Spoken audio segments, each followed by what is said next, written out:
this, people that don't have this nisyonos, and they're seeing the pain through the speakers and through the literature, whatever we give out from Kesher Nafshi. What can Klal Yisrael do? Preventive measures. Is there anything? Wow.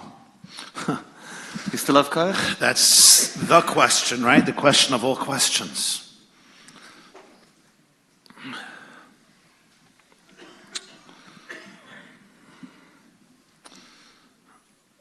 I could make a mistake right now and give a State of the Union address. You know what those look like? How we're going to fix the whole world within the next half an hour.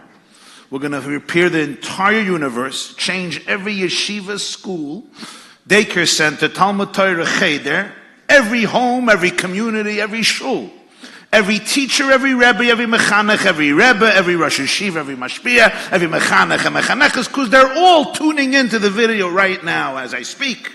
And nothing has been working for us. We really want to transform ourselves by 180 degrees. Please tell us. Usually people come to that point after a lot of pain. And a lot of failure, and a lot of struggle. And it's not their fault. We're all that way. Surrendering is very hard. Seeing things from a completely different paradigm is the hardest thing in the world. That's how it is. And I think it's important to understand that. So I want to be a little more practical. And rather than giving a State of the Union address about transforming all of Klal Yisrael in the next 5 minutes, however, we're waiting for the however. Yeah, I think let's make it personal. What can everyone in this room do? What can I do? What can you do? What can we do? And I believe by osmosis, the ripple effect of life, the butterfly effect as they call it, the corona began because one man sneezed in Wuhan, China. He literally sneezed, and nobody taught him to put his hand over his mouth like my mother taught me. Zu gesund, and cover your sneeze. And in a few months, the whole world was closed down. So if that's what a sneeze can accomplish, the Rambam says, imagine what godliness and Kedusha can accomplish. Like the Rambam says in Hilchos Tshuva, look at the world as balanced, and asa mitzvah achas, hichriya atzmoi v'kol oilam kulei lekav schuz v'garam loy v'lahem Yeshua v'hatzalah. I think in a very, very practical and intimate way, the greatest thing we can do is heal ourselves. Heal ourselves.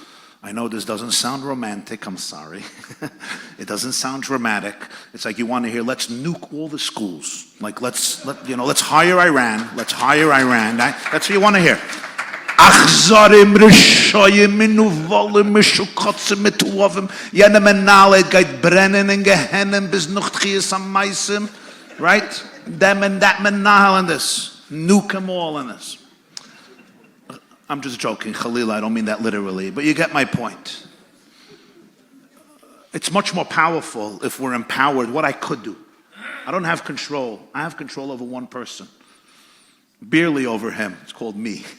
Barely. I'm working on it. The moment you think you have control over one person outside of yourself, you're living in La La Land. And that's why that's the most powerful thing we can do. The most powerful thing we can do is become truly healthy people. What does that look like? What does really healthy look like? It means, for me, for you, to face your fears.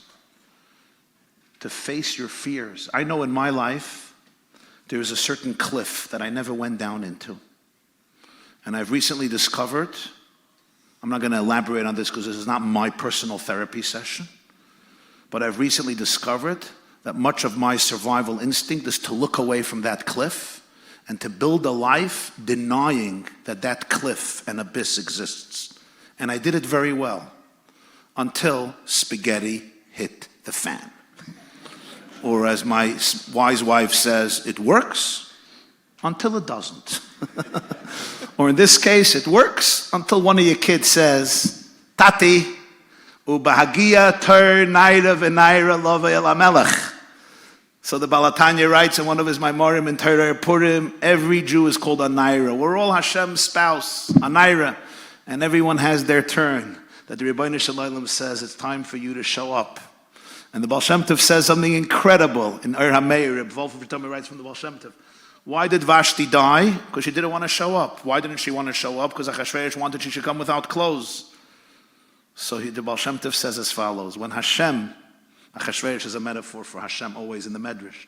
When Hashem asks you to show up, He wants you to show up without clothes, without cover-ups, without facades. Vashti, her entire life is a facade. When God says take over the facade, she ceases to exist. Some people, their entire existence and survival mechanism is through facades, through cover-ups. I know I had to turn away from that abyss my entire life and never look there, which means I built an entire life ignoring the deepest truths of my own pain and my own fear. And I know my avodah, if I don't, because that abyss spoke to me recently. It said, you built a whole life by ignoring me, by denying me, which means your truest self is not here. What did that do to me, to my marriage, to my kids? I don't even know. Maybe I'll find out a little bit one day. I'm going to quote my wife again. People don't know what they don't know. That's the biggest issue in healing. People know, people don't know. But the worst is people don't know what they don't know, and then there's even worse. And that is, you don't know what you don't know, and you think you know what you don't know. And that's the worst. It's like when your grandmother, when your mother-in-law starts telling you about how to help your kids, right? I remember when somebody came to my house and said, you have to explain to her sneas. Wow, you get the Nobel Prize for that. You get the Nobel Prize for that. She's only 16 years in this house. She never heard the word sneas. You have to explain, they say it with kindness. You have to explain to them that you need to wear a yarmulke, and that's how we live in this house. Psst. Mamash Rebbe Akiva Eiger. I mean, I don't know, why were you not Rebbe Akiva Eiger? Your son never heard about a yarmulke before. He's only 18 years old. He never heard about a yarmulke. He only heard about it 19,500 times in 1 month. But people don't know what they don't know. But we also don't know what we don't know. We don't know what we don't know. And the greatest gift we can all give ourselves is make a commitment to real internal healing. It's much harder than everything because this is facing our own darkness. How? God has given this generation enormous gifts of healing. There are modalities of healing that were not even available 25 years ago. I believe these are miracles from Hashem for our generation to help us heal ourselves so we can heal our children and they can heal us, and we could bring redemption to a world that's aching for healing. There are gifts. Don't ignore these gifts. There's powerful gifts of healing that are available today. Very powerful, extremely.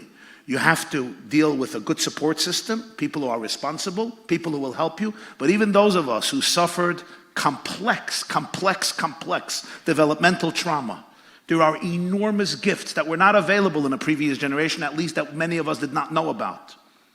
Seize them, because the moment we will all start radiating the true energy that we are, Chelek Eloka Mimal Mamish, your house is going to change forever.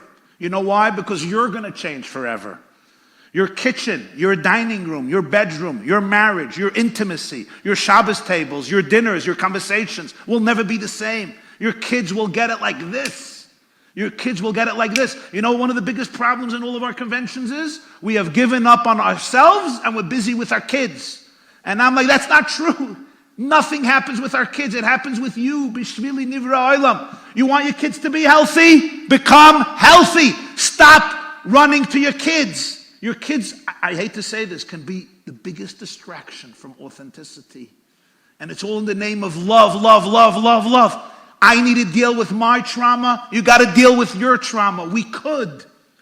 God is begging us. Shuvu banim. I want a relationship with you. I want to have fun with you. I want to connect to you. I want to dance with you. You can only dance with people when they're vulnerable, when they're authentic, when they're not paralyzed in fear and anxiety.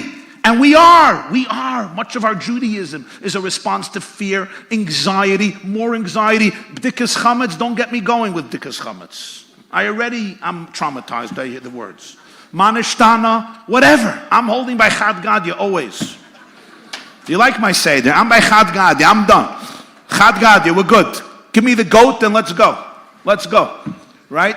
My point is, what does Judaism even look like? What is a blissful relationship with yourself, with Hashem? This is where, in a very practical and real way, the most deepest change will happen. And it's going to radiate. It's going to radiate to your neighbors, to your cousins, to your siblings, to teachers, to educators. And the moment we become allergic to toxicity, the standards will change. People need to become allergic to toxicity. If somebody serves me for a meal excrement, I vomit. You know when we're going to change? When we all become allergic to toxicity, to stupidity, to lies, to deception, to dysfunctionality, to using God to justify our traumas and not to connect to ourselves and our children. The more we become connected to our bliss, the more we become allergic to sickness. Oy Havei Hashem, Sinu Ra. The more you love life, the more you hate evil. The more we live life, the more we don't have patience for toxicity in a very good and empathetic way. Thank you. I'm just going to end up. We have many more questions, Koyach, and the whole world needs to heal. Just want to say a quick... I didn't say the whole. I said, I need a heal. I need a heal. That was the point, not the whole world. The whole world, that's their business. Rav Shimon always says the word from the Vilna Gaon, it says, Ein Ra yored min hashamayim. So this Shabbos, for the Shabbos seed, I was sitting with my wife, and she said, the Ra is oisis reish ein, which is the other way around, is air. It's to awaken us. So Ein Ra yored min hashamayim, when we look up and we see the Ra coming down, we see reish ein, but when we look top down, you see air. Hashem is only sending us awakening. Hashem, that's it. Rabbi YY. Beautiful. So good word. And it's everybody. And okay. You've just experienced